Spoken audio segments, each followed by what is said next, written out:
Welcome, Virgo. This is Regina from Pacific Tarot, getting ready to do your May bonus reading, inspired by the solar eclipse, Sun and Moon in Taurus conjuncting Uranus in Taurus.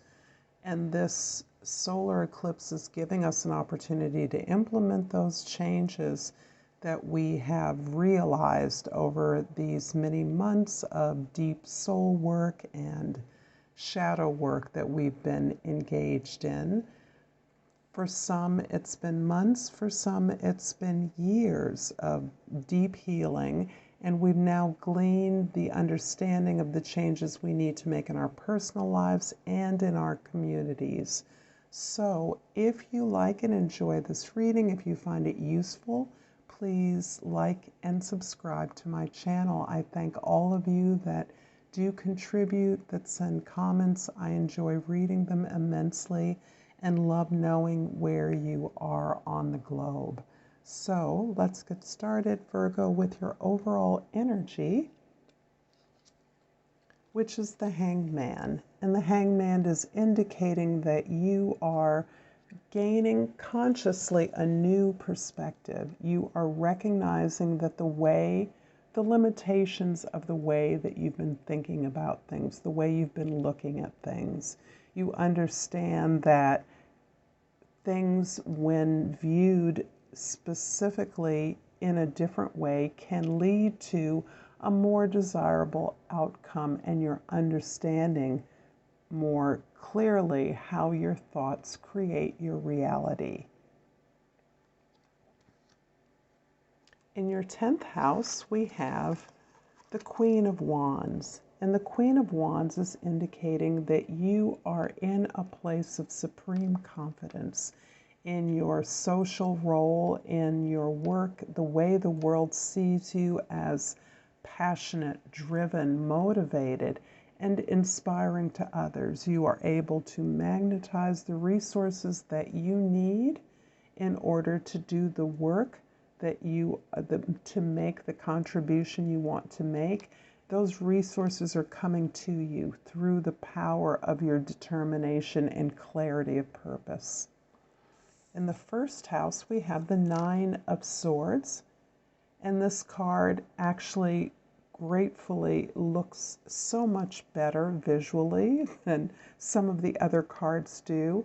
The Nine of Swords nevertheless indicates that you are spending a tremendous amount of time, and have been for some time, understanding those things that you have viewed as failures, as disappointments, as betrayals even from others, and you are more profoundly understanding your roles in the creation of those experiences, so that you see where you have taken responsibility now for the ways in which these difficult, challenging sufferings, even painful experiences, have contained gifts and lessons that are allowing you to cut away, remove yourself from those experiences, alliances, relationships, and events that are not useful or productive for you moving forward.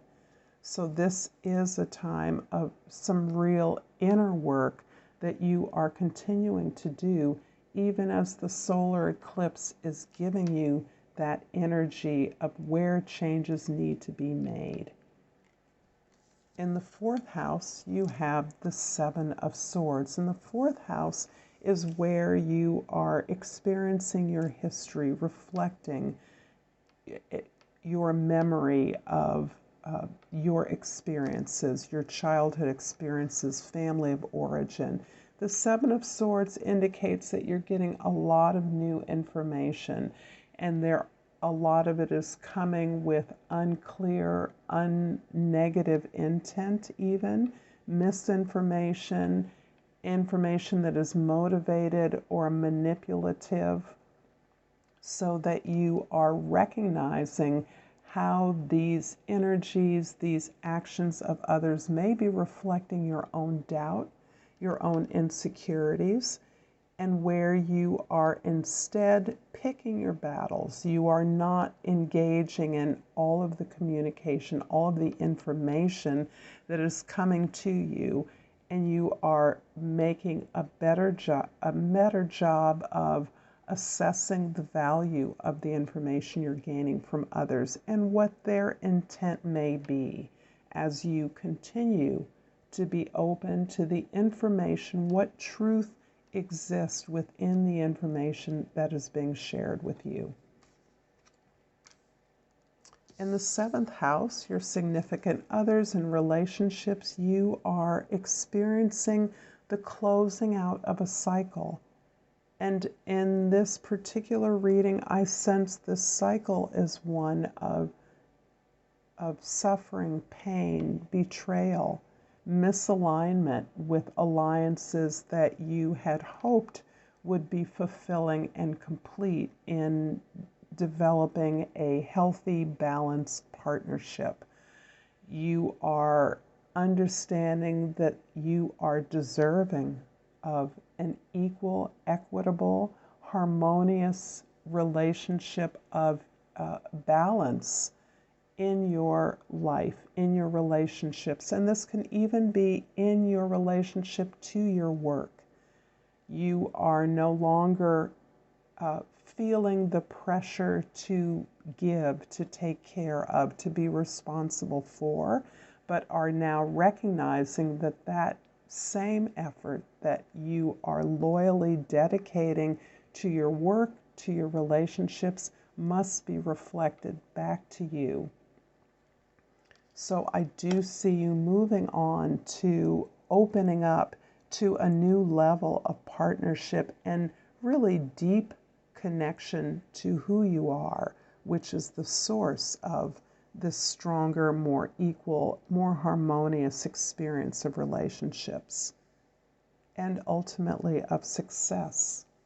I'm going to clarify the 9 of Swords in your 1st house, reflecting a lot of stress right now in your perspective with the 7 of Wands in the 2nd house and the Knight of Pentacles in the 3rd house. Yeah, you have really defined and established clear boundaries and borders in your work life, in your physical life, in your body. You are firmly clarifying boundaries within your relationships and on behalf of your daily effort, your work, your values. You are perhaps somewhat defensive, but it is in the interest of standing up for what you know to be yours, your turf, your territory, the area, your path that you have been on for quite a while. You've dedicated all your resources to, and in order to continue your growth and achievement, you are definitely standing up and speaking for what belongs to you. The Knight of Pentacles is indicating your communication style is very much at the core of the ways in which you recognize you must move forward. So moving forward now, building gradually, step by step, logically, practically, is part of this new exploration you are engaged in as you open up to understanding your experiences at a holistic level, at an emotional level, so that you can move forward with practical tools and in an effort to facilitate that useful development of a curriculum, a strategy, a tool, or a practice that will be not only of use to others, but will help you in achieving your victory. The 7 of Swords in the 4th house is clarified by the 2 of Wands in the 5th house and the 9 of Pentacles in the 6th house. Very beautiful.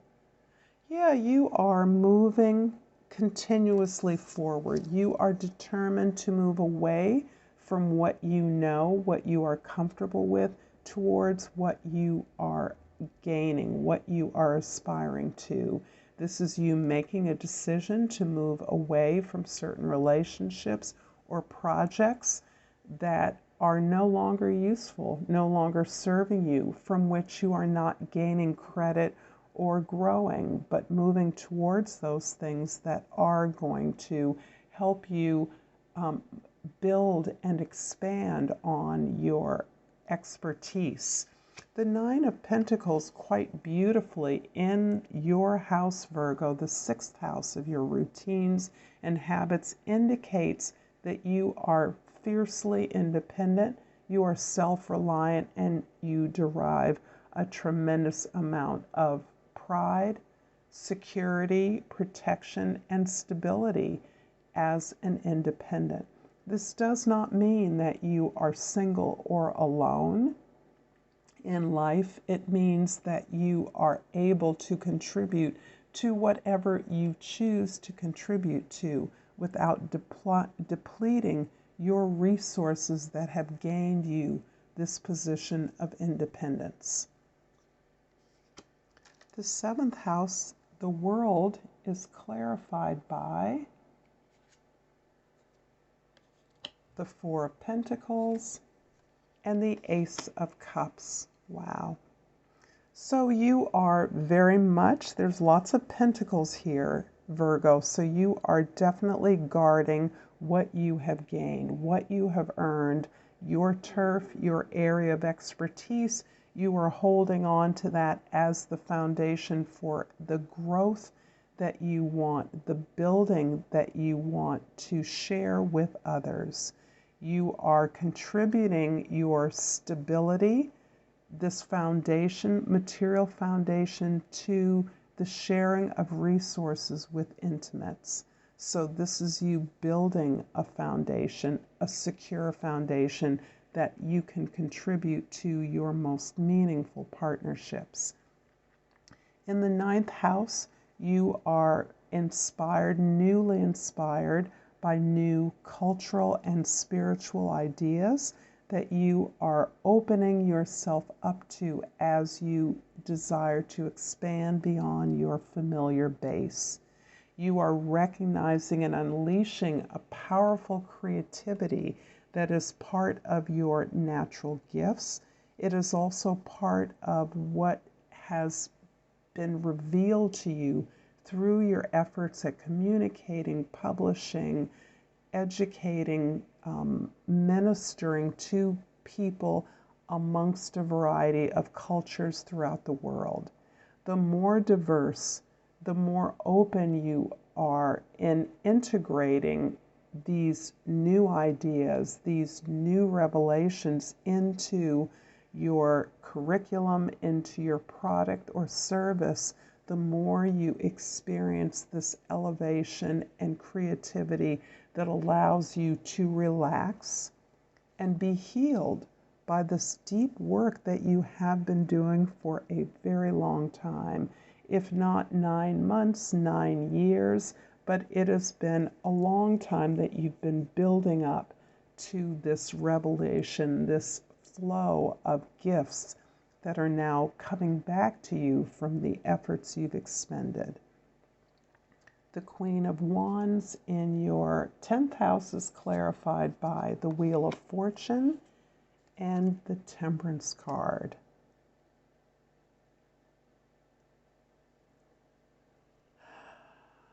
The 11th house is where we give to humankind. It's where we are associated with to our invisible and visible communities. This is where we are concerned with the upliftment and betterment of all. And the Wheel of Fortune indicates that the amount of work that I'm sensing from you, the amount of labor that you have expended over the years, is finally turning back toward you. The universe is recognizing your consistency, your dedication, your loyalty to your path of growth, career growth, community contribution, and really allowing you to receive many of the gifts that you have shared. It's opening up your creativity and your ability to communicate and connect with new worlds and new levels of cultural and spiritual abundance. The Temperance card in the 12th house indicates what you've learned from this lesson, these lessons, this cycle of lessons, what you have learned from this particular journey. And the Temperance card is a reflection of the desire for balance, the alignment with external events and opportunities, activities with who you are revealing and connecting of yourself as you move forward. This work of understanding your failures, your miscommunications, your inadequacies, those disappointments, those external events that you once left you feeling a victim have been transformed by your awareness of yourself as the grand alchemist, the one who is able to align, continually align. This is not an overnight healing that we experience with the Ace of Cups, a free-flowing realization. This is the day in and day out adjustment, calibration between those events, those opportunities in the world, and who we are opening up to ourselves, what self-knowledge we are gaining and connecting with, so that we are better able to take advantage of the opportunities before us. Deep healing is occurring here, Virgo, and I feel that your tremendous dedication and loyalty to your craft, to your work, to your contribution is beginning to open you up to levels of experience and reward that you never may have imagined possible. I'm going to finish up this reading, Virgo, with a hummingbird oracle, lighten things up in keeping with the season. And here we have the card, Natural Instincts. These cards are so beautiful. I hope you can see them. And the card says, you know which way to fly. So I'm going to leave it here, Virgo. I'm going to thank you for your time and attention. And until next time, namaste.